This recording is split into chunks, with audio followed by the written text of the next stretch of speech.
आज आपण बनवत आहे मस्तपैकी कुरकुरीत अशी कांदा भाजी। सगळ्यात आपण पहिल्यांदा घेतला आहे चिरलेला कांदा। आपण कांदा लांब पातळ चिरून घेतला आहे, त्याच्यामध्ये आपण मीठ घातलं आहे, थोडीशी बारीक चिरलेली मिरची घातली आहे आणि त्याच्याबरोबर आपण घातले त्याच्यामध्ये क्रश केलेले किंवा कुटून घेतलेले अख्खे धने। लक्षात ठेवा, धन्याची पावडर नाही करायची आहे। त्याच्याबरोबर आपण ताबडतोब लगेचच त्याच्यामध्ये घालतोय बेसन। सुरुवातीला आपण फक्त 2च चमचे बेसन घातले। आम्ही जे पण पदार्थ वापरतोय कांदा भजी बनवण्यासाठी त्या पूर्ण इन्ग्रेडियंटची लिस्ट आणि मेजरमेंट तुम्हाला डिस्क्रिप्शन बॉक्समध्ये मिळेल।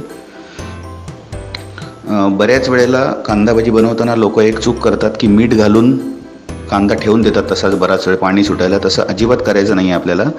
मीठ बेसन सगळं एकत्रच मिक्स करायचं आहे। हे थोडं मिक्स करून झाल्यानंतर पुन्हा आपण 1 चमचा बेसन घातलं आहे त्याच्यामध्ये। आता आपण चांगल्या प्रकारे व्यवस्थित ते सगळं मिक्स करून घेऊया। थोडंसं प्रेशर द्यायचं आहे तुम्हाला मिक्स करताना, म्हणजे कांद्याच्या ज्या आपण स्लाइस केलेल्या आहेत त्याचे सगळे पदर वेगवेगळे झाले पाहिजेत। आपण अजून थोडंसं बेसन घातलं आहे याच्यामध्ये। लक्षात ठेवा, थोडं थोडं बेसन घालायचं, एकदम बेसन घालू नका, फार कमी बेसन लागतं याच्यासाठी। अशा पद्धतीने हे मिश्रण आपण तयार करून ठेवलं आहे। आता आपल्याला हे साधारणपणे 10 मिनटं तसंच ठेवायचं आहे। 10 मिनटं ठेवून झाल्यानंतर त्याच्यावर थोडंसं सुकं बेसन पुन्हा एकदा घालायचं आहे आपल्याला आणि त्याचबरोबर थोडासा पाण्याचा हबका मारायचा, आपल्याला पाण्याचा हात मारायचा आहे, थोडंसं पाणी शिंपडायचं आहे त्याच्यावर आपल्याला। आणि लक्षात ठेवा, हे करण्यापूर्वी तुम्ही तेल गरम करायला ठेवा। तेल गरम पाहिजे चांगलं। पटापट हे मिक्स करा आणि लगेचच त्याची भजी सोडा गरम तेलामध्ये। लक्ष द्या, भजी सोडताना मी कशी सोडतोय त्याकडे लक्ष द्या।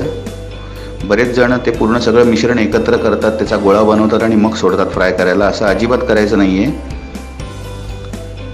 थोडं थोडं मिश्रण घ्यायचं आहे आणि जसं आहे हातात आलं आहे तसंच्या तसं तळायला सोडायचं आहे भजी करताना, म्हणजे तुमची खेकडा भजी कांदा भजी एकदम मस्त कुरकुरीत होतील सगळ्या बाजूनी आणि आतमधनं थोडीशी मॉइस्ट राहतील, ओलसर राहतील, जी खायला खूप मजा येते। वरनं कुरकुरीत आणि आतमधनं खुसखुशीत।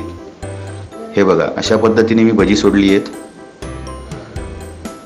ही भजी फ्राय व्हायला थोडासा वेळ लागतो, अजिबात घाई करायची नाही आहे तुम्हाला।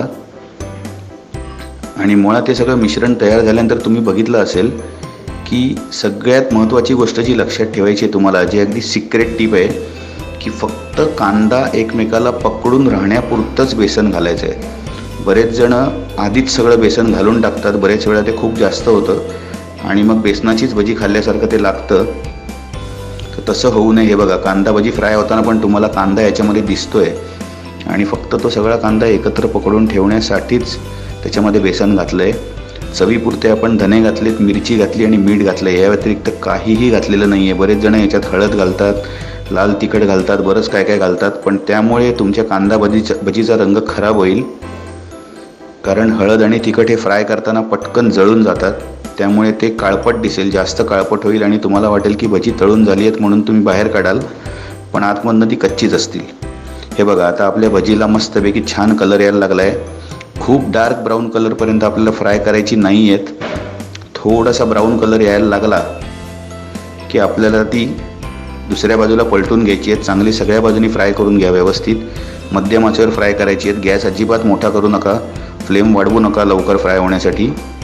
ही बघा, आता ही भजी जवळपास आपली तयार झाली आहेत। कसा मस्त रंग आला आहे बघा, खुसखुशीत कुरकुरीत खेकडा भजी म्हणजेच कांदा भजी आपली तयार झाली आहेत। मस्तपैकी त्याच्याबरोबर तळलेली मिरची घ्या, आवडत असेल तर टोमॅटो सॉस घ्या आणि या झकास अशा कांदा भजीचा आस्वाद घ्या। आता ही भजी काढून झाल्यानंतर ती आतून कशी दिसतात ते पण मी तुम्हाला दाखवणार आहे। ही बघा, मस्तपैकी कांदा भजी तळलेल्या मिरचीसोबत तयार झाली आहेत। ही बघा, एकदम क्लोजअपमध्ये दाखवते तुम्हाला, एकदम मस्त जशी बाहेर एखाद्या हातगाडीवर किंवा हॉटेलमध्ये मिळतात तशीच कांदा भजी आहेत। अगदी अस्सल महाराष्ट्रीयन कांदा भजी। हे बघा, वरनं अशी मस्त कुरकुरीत खुसखुशीत आहेत आणि आतमधनं बघा, आतमधनं तुम्हाला कांदा दिसतोय, बेसन अगदीच कमी दिसतंय, थोडीशी ओलसर खुसखुशीत आतमधून आणि वरनं कुरकुरीत मस्त अशी झकास कांदा भजीचा आस्वाद घ्या। तुम्हाला आमची पाककृती रेसिपी कशी वाटली ते नक्की सांगा, कमेंट करा। आवडली असेल तर लाईक करायला विसरू नका आणि हो, आमच्या चॅनलला सबस्क्राईब करा आणि त्याच्या बाजूचा बेल आयकॉन दाबा, म्हणजे नवीन रेसिपी लोड झाल्यावर तुम्हाला ताबडतोब त्याचं नोटिफिकेशन मिळेल।